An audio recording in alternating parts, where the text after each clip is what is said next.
My son collapsed at my feet without a sound. Blood on his collar. His left arm folded wrong, like it forgot how bones work.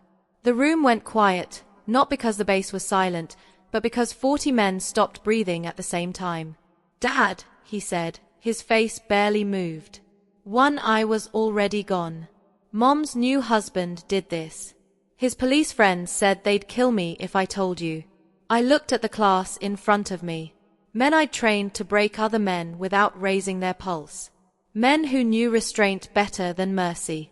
Who wants to help my son? Every hand went up. I gave them one address. No more words were needed. I didn't always live like this. Once I came home on weekends, I grilled chicken. I believed loyalty was a given, not a liability. My wife used to stand in the doorway and watch me with that smile that meant she felt safe. We built something quiet. Or I thought we did. Then I deployed for 9 months. When I came back, the house smelled different. The laughter stopped when I walked in. She hugged me like she was checking a box. That's when I learned to listen without reacting. I noticed patterns before proof. Late nights justified by overtime. Her phone face down. A new respect for cops she never had before. When she said his name for the first time, it slipped. Casual, practiced. I didn't confront her. I never do. I watched.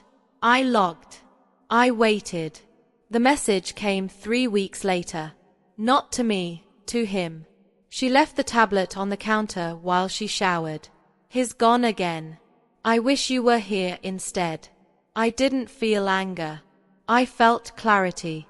Divorce was quick. She already had her exit lined up.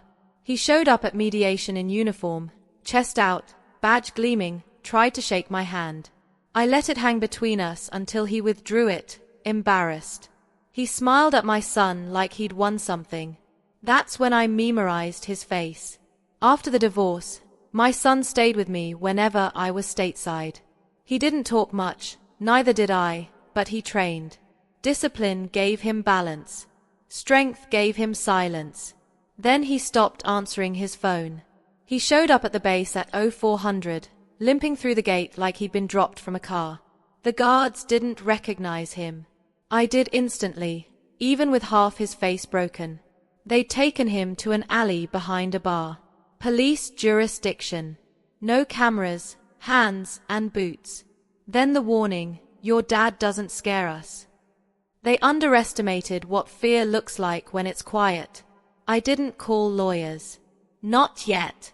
First, I called favors, old ones, the kind that don't expire. We didn't touch the wife. She was already empty. We focused on the man who hid behind a badge and the men who thought it protected them. No footage, no witnesses, no mercy, but also no bodies. Dead men talk to no one. Broken systems confess. The first night a patrol car stalled on the highway. Electrical failure. The officer inside panicked when the engine died and the doors locked. He resigned 2 days later. PTSD. Early retirement. The second night, Internal Affairs received an anonymous package. Documents, recordings, patterns. Enough to crack the precinct's spine. Men started calling in sick, then injured, then gone. No one could prove anything. They only knew someone was inside their walls. By midweek, the husband stopped smiling.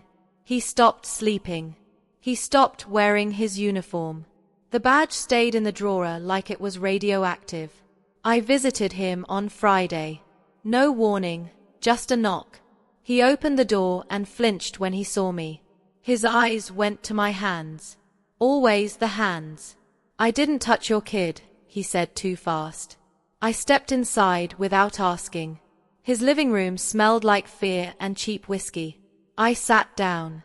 He stayed standing. You didn't stop it, I said. That's worse. He started talking about stress, about brotherhood, about how things get out of hand. I let him. When he finished, I told him everything I'd already done. Not details, results. 14 resignations, 8 hospital beds, 6 men who wouldn't answer their phones anymore. His knees buckled. Saturday. You think this is over? I said. It's not. I slid a folder across the table. Civil suits, federal inquiries, evidence that would surface slowly, painfully, publicly. My son will heal, I said. You won't. I stood. He didn't follow. A week later, the precinct was hollow. Leadership gutted. Careers ended. The husband disappeared into a town where no one knew his name. My ex called once, crying, asking what I'd done. I didn't answer. My son's arm healed crooked. He says it reminds him of what matters. He trains again, slower, smarter, watching. Sometimes I stand in front of a class and think about restraint, about how power is loud only when it's weak. Justice doesn't need witnesses. It needs patience. I didn't destroy a man. I removed the illusion that he was untouchable. That was enough.